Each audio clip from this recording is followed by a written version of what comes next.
Dear student, இப்போ பார்த்தீங்கன்னா time deposit பற்றி நம்ம பார்க்க போகிறோம். டைம் டெபாசிட்னா ஒரு கால வைப்பு, ஒரு காலத்துக்கு ஏற்ற மாதிரி நான் வந்து ஃபிக்ஸ்டு அக்கௌண்ட்டாக போட்டுக்கிறேன், ரெக்கரிங் அக்கௌண்ட்டாக போட்டுக்கிறேன் அப்படின்னு சொல்லிட்டு என்ன பண்ணுவாங்க, ஒரு 10 வருஷத்துக்கு இவ்வளோ டெபாசிட் நான் பண்ணுறேன், ஒரு 10,000 ரூபாய் என்கிட்ட இருக்குது, இல்லை என்கிட்ட 1,00,000 ரூபாய் இருக்குது, என்கிட்ட 5,00,000 ரூபாய் இருக்குது. இந்த 5 லட்சத்தை நான் என்ன பண்ணுறேன், உங்கள் அக்கௌண்ட்டுக்கு நான் வந்து ஃபிக்ஸட் அக்கௌண்ட்டை நான் போட்டு வச்சுறேன்.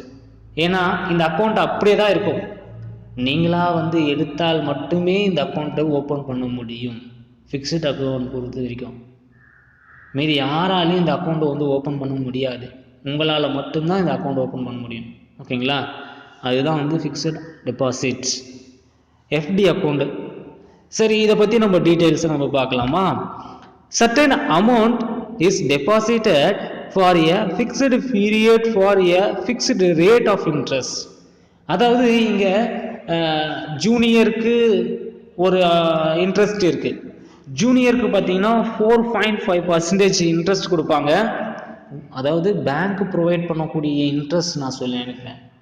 ஓகேங்களா, நீங்கள் ஃபிக்ஸட் அக்கௌண்ட்டில் 1,00,000 ரூபாய் போடுறீங்க அப்படின்னா, 1,00,000 ரூபாய் போடுறீங்கன்னா உங்களுக்கு வந்து 4.5% உங்களுக்கு இன்ட்ரெஸ்ட் வரும்.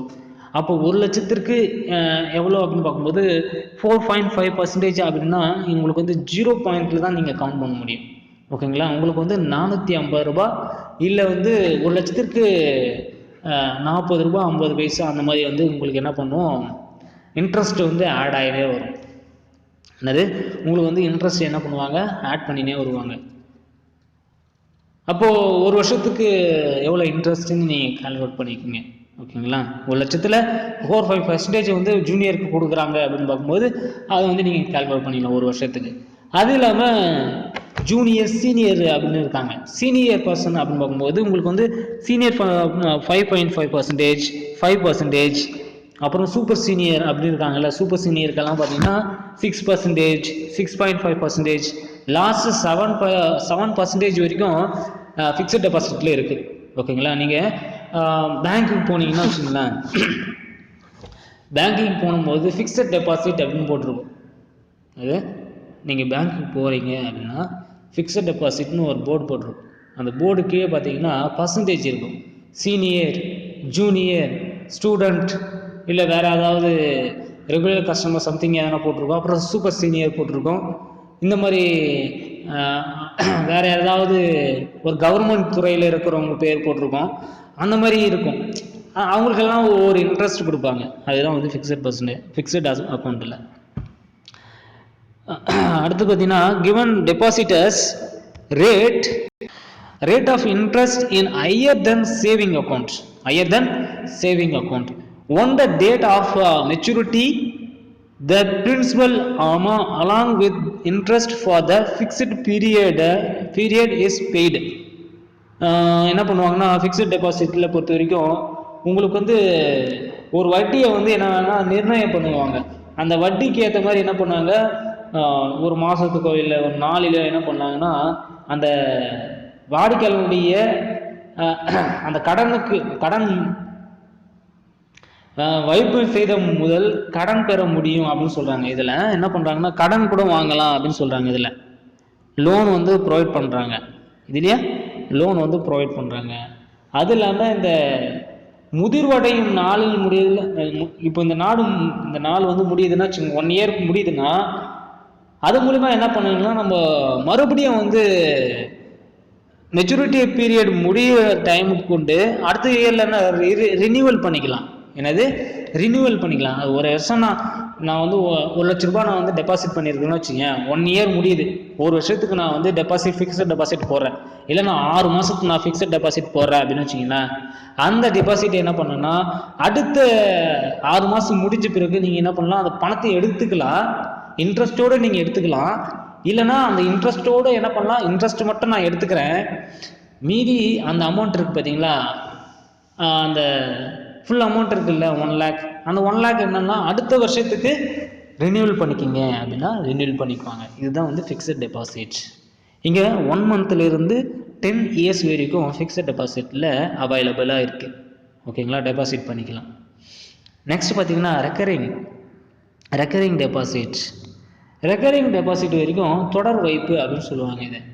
இது தொடர் வைப்பு. அதெல்லாம் வந்து கண்டினியூஸ் டெபாசிட்.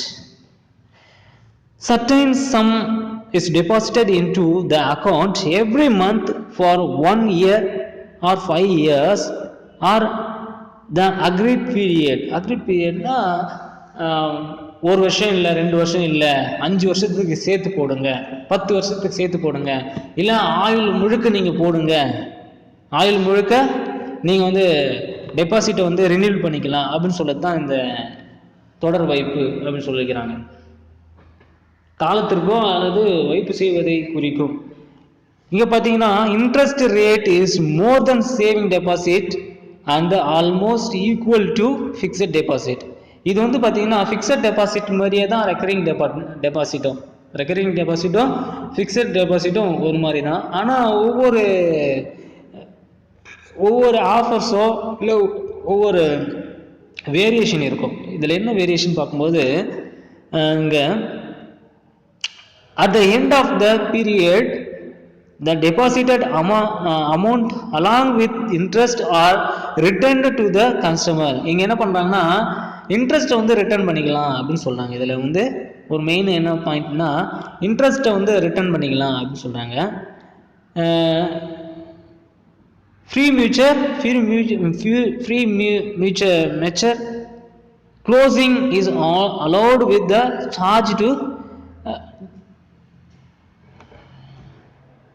டிடக்ஷன்ஸ். அதாவது வட்டி விகிதம் சேமிப்பு வைப்பில் விட அதிகமாகவும் நிலையான வைப்புக்கூடிய ஒரு வட்டி விகிதத்திற்கு சமமான நிலையிலும் இருக்கும். இது குறிப்பிட்ட காலத்தில் முடிவடைந்த உடனே என்ன பண்ணலாம், வட்டி தொகையும் சேர்த்து வாடிக்கையாளர்களுக்கு திரும்ப கிடைக்கும். இல்லை ஒருவித கட்டணம் அல்லது ஒரு விதமான தொகை குறைப்பு மூலியமாக முதிர்வடையும் முன்பே கணக்கினை வந்து முடித்து கொள்ள அனுமதிக்கப்படுகிறதுன்னு சொல்கிறாங்க. இதில் ஒரு கணக்கை வந்து நீங்கள் ஓப்பன் பண்ணுறீங்கன்னா வச்சுங்களேன், அதுக்குள்ளாவே என்ன பண்ணலாம், நீங்கள் க்ளோஸ் பண்ணிக்கலாம் அப்படின்னு சொல்கிறாங்க. இல்லை அந்த வட்டியை மட்டும் வட்டி எடுத்துக்கலாம். அவங்க என்ன பண்ணுவாங்க, பேங்க்கு வந்து என்ன பண்ணுவாங்க, டிடக்ஷன் பண்ணிக்குவாங்க. டிடக்ஷன்னா சர்வீஸ் டேக்ஸோ இல்லை சம்திங் ஏதாவது ஒரு டிடக்ஷன் போட்டு 80cc அப்படின்னு சொல்லிட்டு என்ன பண்ணுவாங்க, ஒரு டிடக்ஷன் எடுத்துக்குவாங்க. சூப்பர் சீனியருக்கும் சரி, சீனியர் பர்சனாக இருந்தாலும் சரி, சூப்பர் சீனியருக்கும் சரி, ஒரு அமௌண்ட் இருக்குன்னா அந்த அமௌண்ட்லேருந்து டிடக்ட் பண்ணிக்குவாங்க. ஓகேங்களா? இது வந்து நீங்கள் பார்த்தீங்கன்னா பின்னாடி வந்து நீங்கள் டேக்ஸ் அதாவது ஆக்டை பற்றி நீங்கள் படிப்பீங்க. அதாவது 80cc என்ன, 80cனா என்ன அப்படின்னு சொல்லிட்டு நீங்கள் வந்து பின்னாடி வந்து இன்கம் டேக்ஸில் வந்து நீங்கள் படிப்பீங்க. இன்கம் டேக்ஸ் டிபார்ட்மெண்ட் இது, அதில் வந்து உங்களுக்கு வந்து சொல்லப்பட்டிருக்கும். அடுத்ததாக பார்த்தீங்கன்னா உங்களுக்கு it is a ideal for persons having regular income and saving and income to saving and receive a lump sum அப்படின்னு சொல்றாங்க. அதாவது இதில் முறையான வருமானம் உடைய நபர்கள் சேமிப்பு செய்து ஒரு பெரும் தொகையை பெறலாம். எந்த நிறுவனமும் தொடர் வைப்பு கணக்கு வந்து தொடங்க முடியும் அப்படின்னு சொல்றாங்க. இதில் வந்து இளவர் மற்றும் மாணவர்கள் இருக்காங்கல்ல, மாணவர்கள் கூட இந்த தொடர் வைப்பு கணக்கு வந்து செய்யலாம் அப்படின்னு சொல்றாங்க. இது வந்து any institutions can open RT account, minor and student also can open this account. அப்போ ஸ்டூடெண்ட் கூட நீங்கள் ஓப்பன் பண்ணலாம். நீங்கள் வந்து பேங்க்குக்கு போங்க, பேங்க்குக்கு போனோன்னு ஃபிக்ஸட் டெபாசிட்னா என்ன, அப்புறம் இது ஃபிக்ஸட் டெபாசிட்னா என்ன, ரெக்கரிங் டெபாசிட்னா என்ன, அடுத்தது டெபாசிட் ஃபார்ம் எப்படி ஃபில் பண்ணணும், வித்ரா ஃபார்ம் எப்படி ஃபில் பண்ணணும், ஒரு அப்ளிகேஷன் நீங்கள் வந்து அக்கௌண்ட் ஓப்பன் பண்ணுறீங்கன்னா அந்த அக்கௌண்ட் ஓப்பன் பண்ணக்கூடிய அப்ளிகேஷன் எப்படி ஃபில் பண்ணணும், இது எல்லா டீட்டெயில்ஸும் நீங்கள் என்ன பண்ணீங்கன்னா கேதர் பண்ணிக்கிங்க. நீங்கள் வந்து அதாவது சப்ஜெக்டை படித்தா மட்டும் போதாது, சப்ஜெக்டை வந்து ப்ராக்டிக்கலாக வந்து நம்ம பார்க்கணும். அதுதான் வந்து வணிகத்துறை. அதாவது காமர்ஸ் ஸ்டூடெண்ட்டாக இருந்துட்டு நீங்கள் வந்து பேங்க் ஃபார்ம் ஃபில் பண்ண தெரியல, டெபாசிட் பண்ண தெரியல, வித்ரா பண்ண தெரியல, ஏடிஎம் கார்டுலேருந்து பணத்தை எடுக்க முடியல, பணத்தை போட முடியல அப்படின்னு நீங்கள் சொல்லவே கூடாது. நீங்கள் எல்லாத்துலேயும் வந்து ப்ராப்பராக இருக்கணும். ஒரு காமர்ஸ் ஸ்டூடெண்ட்னு கேட்டாங்கன்னா, என்னப்போ ஒரு காமர்ஸ் ஸ்டூடெண்ட்டாக இருந்துன்னு டெபாசிட் ஃபார்ம் வந்து ஃபில் பண்ண தெரியாமல் இருக்கிறியே, ஒரு வித்ரா ஃபார்ம் ஃபில் பண்ண தெரியாமல் இருக்கிறியே, ஏடிஎம்லேருந்து பணம் எடுக்க தெரியாமலே இருக்கிறியே அப்படின்னு சொல்லிட்டு யாருமே உங்களை சொல்லக்கூடாது, யாரும் குறை சொல்லக்கூடாது. ஏன்னா எனக்கு பிடிக்காது, என்னுடைய ஸ்டூடெண்ட்டு என்னுடைய டிபார்ட்மெண்ட்டை வந்து என்ன பண்ணணும், குறையே சொல்லக்கூடாது. அது மாதிரி தான் இருக்கணும். ஓகேங்களா? குறை சொல்லக்கூடாத ஒரு ஸ்டூடெண்ட்டாக நீங்கள் என்ன பண்ணுவீங்கன்னா நீங்கள் இருக்கணும்.